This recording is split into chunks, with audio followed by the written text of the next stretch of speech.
Chuck Norris doesn't do push-ups. He pushes the earth down.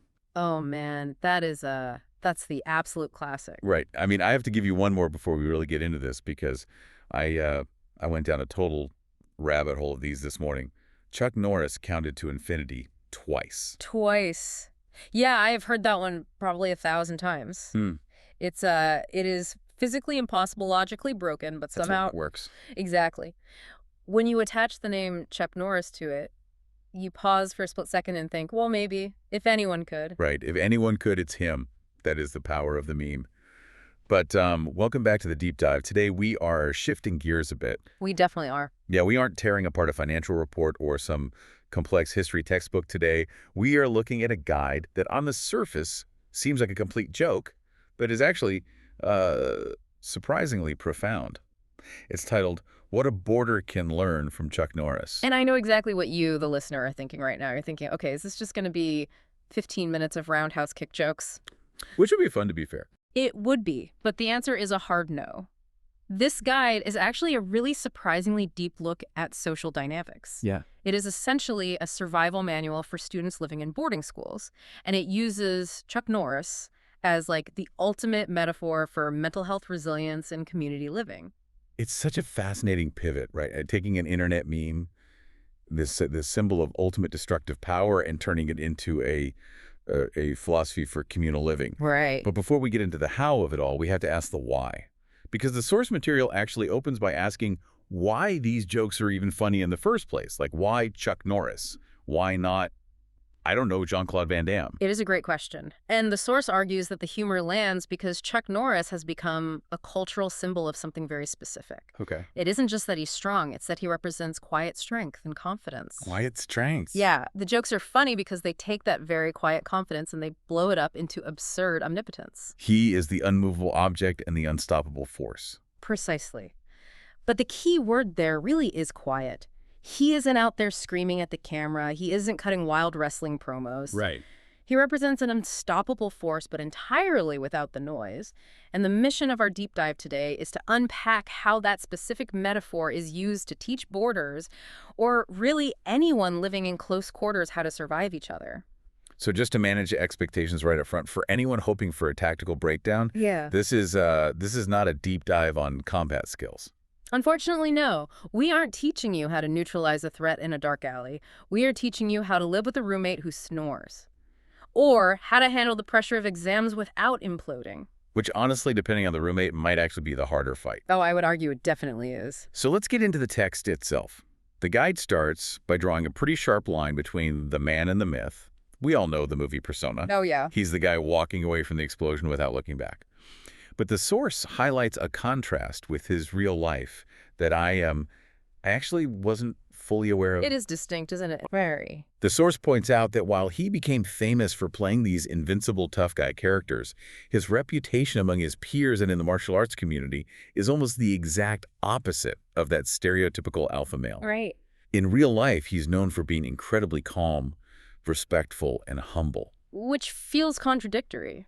Because we usually associate the term action star with massive ego, with taking up the most space in the room. And that is exactly the trap. The guide calls this the difference between performative confidence and real confidence. Performative versus real. Right. And for a student in a boarding house, understanding that difference is everything. The text explicitly states, real confidence doesn't need to shout. Real confidence doesn't need to shout. I really want to dig into that because in a high school setting, and especially a boarding environment where you never really leave, it often feels like the loudest person is the winner. They get all the attention? Exactly. The one dominating the conversation in the dining hall, the one with the loudest laugh in the common room. It feels like they are the ones with the power. It feels that way, sure. It's entirely natural to be drawn to the noise. But the source asks you to look at the long game here. Okay. If you are living with people 24/7, the person who needs to be the loudest, who needs to dominate every single interaction, they eventually become exhausting. They wear you out. They really do. The guide defines confidence in this environment by what it is not. It isn't showing off. And it definitely isn't having a need to always be right. Oh man, that need to be right is a killer. I feel like that is the root cause of 90% of arguments, whether it's in a dorm room or a marriage. Easily. Just think about the friction that creates. If you always have to win the debate, You're creating tension constantly. You become a drain on the battery of the house. A drain on the battery. I like that. Yeah, so the source pivots to what confidence actually is in this context. It lists 3 things. Being comfortable with who you are treating others well, and this is the key one for me, staying steady when things go wrong. Staying steady. That connects right back to that idea of quiet strength we talked about earlier. It's stability. It does. Connect this to the goldfish bowl effect of boarding school. Well, You are constantly being observed. right. You're never alone. Never. It is a high-stimulus environment. If your version of confidence is reactive, getting angry, getting loud, defending your ego every time someone challenges you, you're going to burn out Fast. very fast. But if your confidence is, I am comfortable with myself, so I don't need to prove anything, you become a stabilizing force in that house. It sounds almost like a superpower. Mm. The ability to just not react, to just be. That's exactly how the source frames it. It's the ability to act rather than react. And honestly, that is harder than a roundhouse kick. So moving from confidence to actual coping mechanisms. The source spends a significant amount of time discussing the vital role of humor. But it's not talking about being the class clown or cracking jokes at other people's expense, is it? No, and that distinction is crucial. The text lays out the context of pressure that boarders face first. It lists busy schedules, friendship challenges, academic pressure, and this constant underlying feeling of trying to get everything right. Yeah. When you live at school, you never really go home and turn off. You're just always on. That's a really good point. Yeah. Because if you have a bad day at a regular day school, you go home, you close your bedroom door, and you reset. Boarders don't really get that hard reset. They walk out of class and right back into the social mixer. Exactly. The social performance just never ends. So the source argues that humor is the antidote to that specific pressure valve. But it defines humor as levity. Levity. Yes. It's the ability to smile when you make a mistake and to laugh at difficult moments. So like self-deprecation. In a healthy way, yes. Not putting yourself down maliciously, but acknowledging your own fallibility. Got it. The source lists specific benefits for students who can do this. They recover more quickly from setbacks. They feel less stressed. And interestingly, they actually help others relax. I've seen that dynamic play out in real life. Yeah. We all know that one person who, when they trip in a hallway or say something totally silly in a meeting, they just laugh it off. Right. And suddenly the tension in the whole room drops. It's like they gave everyone else permission to be imperfect. Versus the person who gets defensive or embarrassed and lashes out, that spikes the anxiety for everyone around them. It makes it so uncomfortable. It really does. The guide emphasizes that this isn't about telling jokes. It is simply about not taking yourself too seriously. It's almost a defensive strategy against the chaos of the environment. Yeah. If you can laugh at the chaos can't hurt you as much. That's a great way to put it. It's armor. If you are rigid, you break. If you can laugh, you bend. And in a boarding house, you absolutely need to be able to bend. But the guide pivots here, right? Because if we just stop at laugh it off, we run the risk of becoming passive or just lazy. And if there's one thing Chuck Norris is not, it's lazy. Right. You don't become a martial arts world champion just by being chill and laughing at your mistakes. So how does the source reconcile that? The need for this chill resilience with the need for actual achievement and effort. It brings in the concept of discipline. The source uses Norris's martial arts background as the analogy here. It notes that he trained for years and years, and it breaks down what that training actually required. Patience, repetition, focus, and self-control. Repetition is the unsexy word there. Oh, totally. Everyone wants the focus and the self-control, the cool parts of martial arts where you look like a Jedi. Nobody wants to do the exact same kick 10,000 times. True. But here is where the source does something really clever. It translates martial arts discipline directly into the mundane reality of boarding life. I found this list fascinating because it's so mundane, but in a good way. What's on the list? What does it say? Well, it asks, what does real strength look like in a boarding house? And the answers aren't winning the football game or getting straight A's. Okay. The answers are getting up when you are tired, completing prep or homework properly, keeping going when things are difficult, and staying calm specifically during disagreements. Wow. Okay. Getting up when you are tired, that hits hard. It frames the morning alarm as a dojo, basically. It really does. It sounds small, but think about the psychological reframe there. The source is saying strength is not about muscles. It is about self-discipline. Yeah. So hitting the snooze button, that's weakness. Getting up, that is strength. Staying calm when your roommate is chewing too loudly or borrowed your clothes without asking. The ultimate test. Right. That is the equivalent of a perfectly executed block in karate.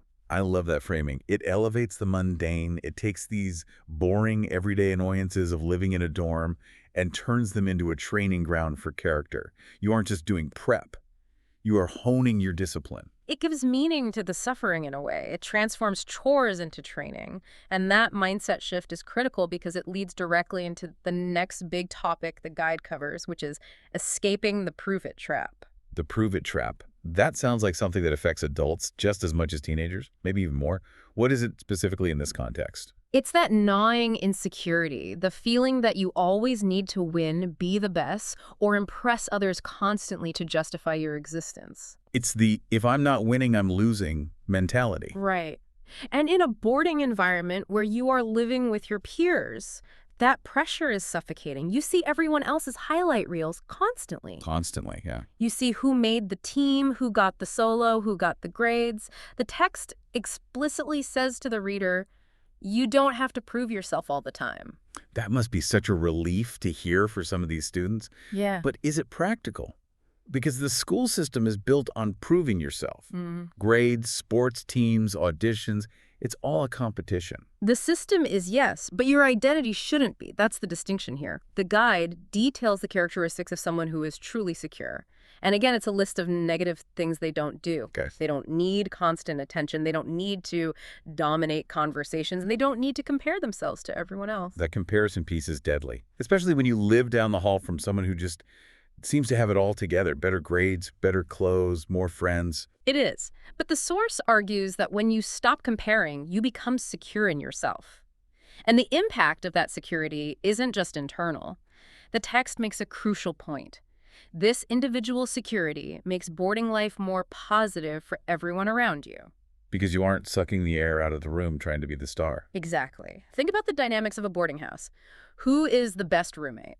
Is it the star athlete who needs everyone to worship them and throws a fit if they aren't the center of attention? No way. Or is it the quiet, steady person who listens, does their share of the cleaning, and doesn't make everything a drama? It's the second one every time. Yeah. You want the steady hand. The secure person acts as a stabilizing force. If you don't need to win every argument, arguments end faster. If you don't need to be the best, you can genuinely celebrate when someone else does well. It changes the culture entirely from competitive to collaborative. And that leads us to the section on why this matters. We've talked about the individual, the discipline, the humor. But the source zooms out to the culture of the boarding house itself. Yes. It talks about creating a healthy culture. And it admits that a boarding house needs the serious pillars. The text lists hard work, respect, and kindness as non-negotiables. You can't run a school or any community without those. If you don't have respect, you have chaos. But you can have all those things and still be miserable. Yeah. You can have a very respectful, hardworking prison. Exactly. You can have a house that is respectful and hardworking, but completely joyless. The source says you also need the lighter stuff. Laughter, fun, perspective. It calls this the happiness formula, essentially. I like that balance. It isn't all work and no play, but it's also not party all the time. It's integration. The source says when students support each other, laugh together, and don't take every mistake too seriously, the house becomes a happier place to live. It connects the dots between that personal resilience, being able to laugh at yourself, and the collective happiness of the group. It makes sense. If everyone is walking on eggshells, afraid to make a mistake because they'll be judged, it's a toxic place to live. But if there's a culture of forgiveness and humor, you can actually breathe. Precisely. It creates psychological safety. And when you feel safe, you actually perform better. So, ironically, by not taking everything so seriously, you probably end up achieving more anyway. And that brings us to the outro of the guide, which I found surprisingly touching. For a document based on an action hero known for kicking people in the face. Yeah, it gets a little philosophical at the end, doesn't it? It really does. It offers a final reassurance to the reader. It says, you don't need to be perfect. You don't need to win everything. You don't need to win everything. That is such a countercultural message. Huge. We live in a world obsessed with winning. Hearing that from a guide based on Chuck Norris, the guy who literally never loses in the movies, is pretty striking. It is the ultimate subversion of the trope. The source summarizes real strength with 4 final pillars. And I think these act as a great checklist for anyone listening, whether you're in a dorm, an office, or just living with your family. What are the 4? Real strength is 1, getting back up when things go wrong, 2, staying kind, 3, working hard, and 4, being able to smile at yourself along the way. staying kind and working hard.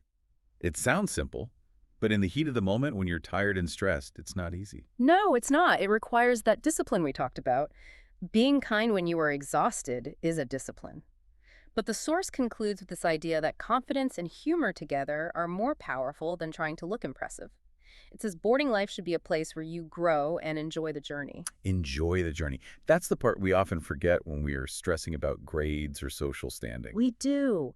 We get so focused on the destination, graduation, the next job, the award, that we forget that the actual living happens in the middle. The Chuck Norris lesson here isn't about being tough enough to crush the competition. It's about having the strength to enjoy the process, even the messy parts. So what does this all mean for us? We've gone from memes about pushing the earth down to a philosophy of kindness and humility. I think it means that we need to redefine what we admire. We are drawn to the Chuck Norris jokes because they represent unlimited power. We like the fantasy of control, but the real Chuck Norris and the lesson in this guide suggests that true power is having control over yourself, not others. That's a great distinction. Power over yourself, not others. It's about internal versus external validation. If you need everyone to think you're the best, you're weak. You're dependent on their opinion. If you are disciplined, kind, and can laugh when you fall on your face, you're independent. That is strength. I love that. It really flips the script on what it means to be a legend. You don't become a legend by being perfect. You become one by being persistent and good to people. And by not taking yourself so seriously that you become brittle. The guide implies that rigidity breaks, but flexibility, humor survives. Absolutely. Well, as we wrap up this deep dive into the Tao of Chuck Norris, I think the source leaves us with plenty to chew on. It certainly does. It's a reminder that the strongest person in the room isn't usually the loudest. We've talked about discipline, humor, kindness, and the myth of perfection. But before we go, I'm going to leave you, the listener, with one final provocative thought to mull over. Lay it on us. We've learned that the toughest man and the world's greatest strength is actually his humility and his ability to remain calm. So here's the question for you. Are you working as hard on your kindness as you are on your wins? Boarding life and life in general is a place to grow. Are you actually letting yourself enjoy the ride, or are you too busy trying to prove you can push the earth down? That is the question. Thanks for listening to this deep dive. We'll catch you next time.